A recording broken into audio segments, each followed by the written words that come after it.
Oldsmobile has been gone for over a decade, and most have forgotten the legacy it left behind. From the late 1980s until 2004, Oldsmobile's model offerings were bland and unappealing. Buyers ran away from Oldsmobile like it was the plague, and as Oldsmobile tried to revamp its image with the Not Your Father's Oldsmobile marketing campaign, younger buyers didn't seem to be interested. Only a small group of loyal Oldsmobile buyers remained, many of which were members of the senior citizen community. Oldsmobile spent its last 2 decades whittling away its great automotive legacy. Most people today either don't remember or are too young to remember when Oldsmobile produced desirable, world-class automobiles.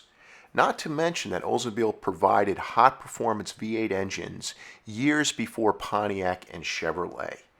Oldsmobile and Cadillac were the first automobile brands to mass produce the overhead valve V8 for the 1949 model year. Oldsmobile marketed its new V8 engine as the Rocket V8. The Rocket V8 became a legend in its time and laid the initial groundwork for the upcoming muscle car era, since the original muscle car time period would have never existed without the overhead valve V8. Another legacy Oldsmobile had successfully forged was it offered reasonably priced luxury and sporty cars to buyers who desired a more upscale car than what the run-of-the-mill automakers like Chevrolet, Ford, and Dodge provided at the time.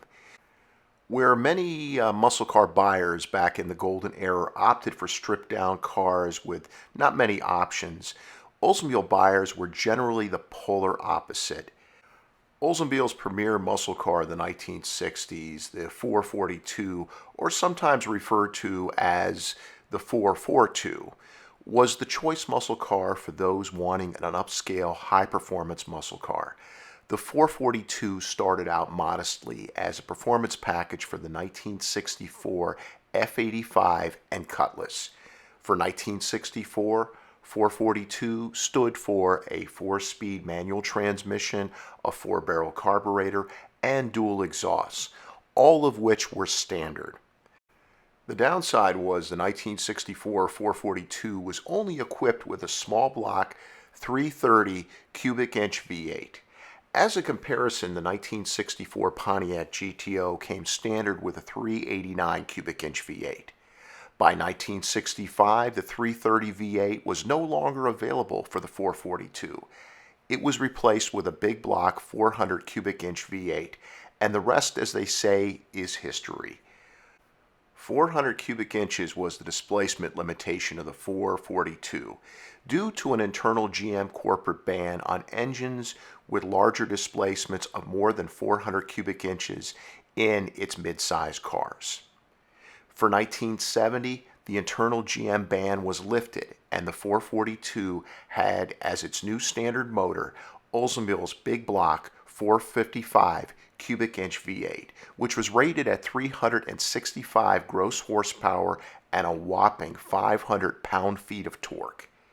Yet the real news for 1970 was the optional W-30 455 V8, rated at 370 gross horsepower and 500 pound-feet of torque.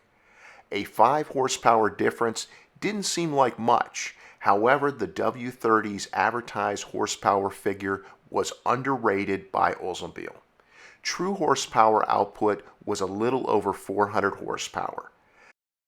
The 1970 442 W-30 455 would be Oldsmobile's ultimate muscle car. Nothing before or after would surpass its legendary status.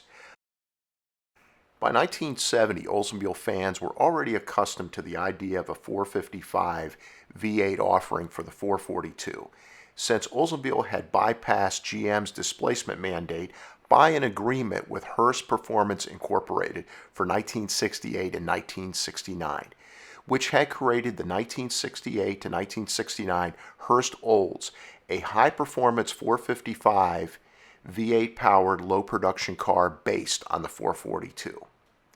The 1970 W-30 455 V8 was not just a high-performance 455 V8 that Oldsmobile dropped into the engine bay. It was an entire performance package for the 442.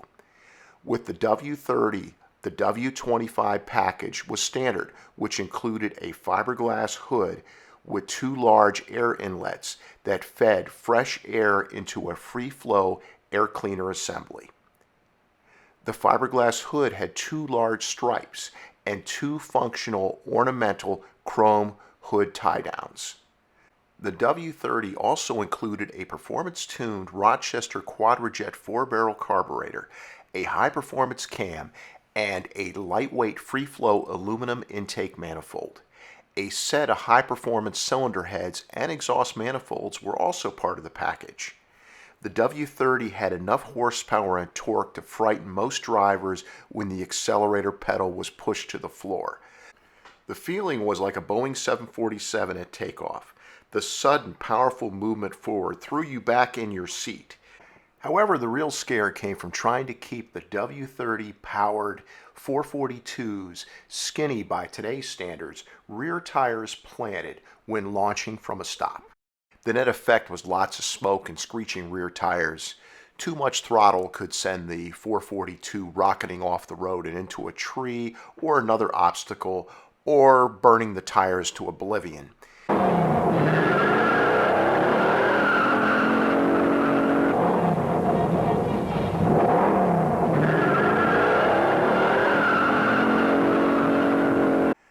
This was the reason why the most potent muscle cars by 1970 were so costly for younger buyers to insure. Today, it's hard to imagine what precise driving skills were needed to rocket an ultra-powerful car like this under heavy acceleration.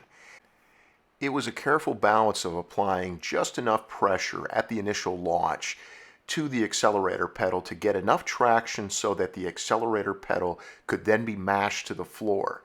Add to this the dynamics of, if equipped with a manual transmission, the fine art of speed shifting.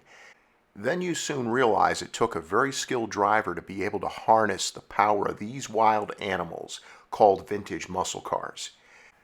By comparison, today's new high-powered, rear-wheel drive, high-performance cars are so easy to control even during full throttle due to standard traction and skid control. The computer compensates for any mistakes and makes these cars almost idiot-proof. Back in the day when mistakes were made with cars like the 442 W-30 under heavy acceleration when not in the hands of a skilled driver, the end result could be very costly, if not fatal. A W-30 equipped 1970 442 equipped with a 391 rear axle with a skilled driver could back in the day obtain a quarter mile of 13.9 seconds at a little over 100 miles per hour. In 1970, this was lightning quick. Muscle cars like the W-30 442 were certainly not for the faint of heart. Though it had a lot of youth, appeal, many of the 1970 442 W-30 buyers were a little older than the average muscle car buyer and were usually higher on the socio-economic ladder. Oldsmobile did offer the 442 and even the W-30 with the two-door pillared coupe. Oldsmobile called it the sports coupe. However, there weren't many takers. The 442 Sports Coupe had a fairly competitive base price of $3,100. However, the 442 Holiday Coupe, which was pillarless between the front and rear side windows, was only $60 more, so it was no surprise why the Holiday Coupe was the big seller. Even the optional convertible had a very reasonable base price of $3,341.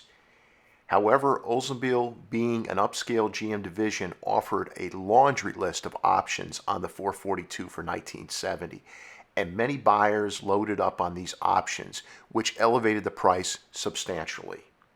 By 1970, American buyers were beginning to flock to Oldsmobile's A-body, the Cutlass.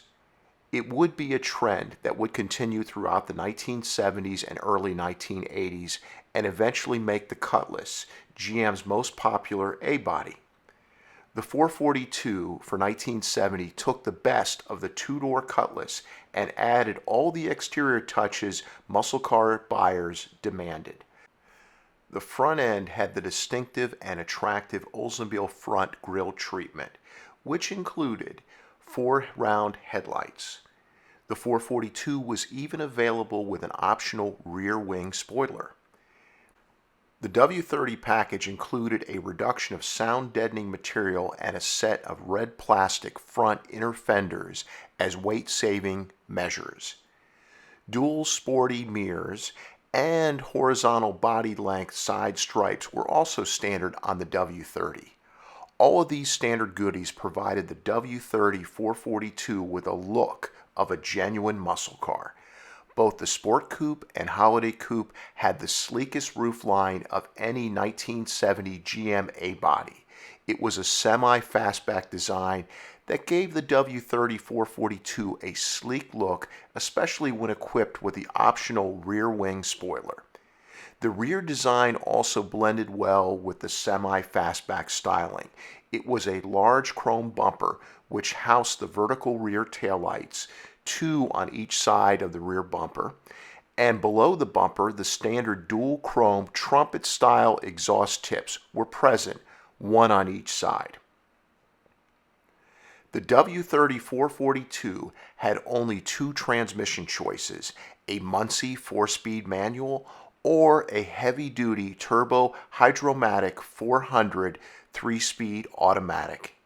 With both transmissions, the standard rear gear ratio was 3:4:2, with a 3:9:1 ratio being optional.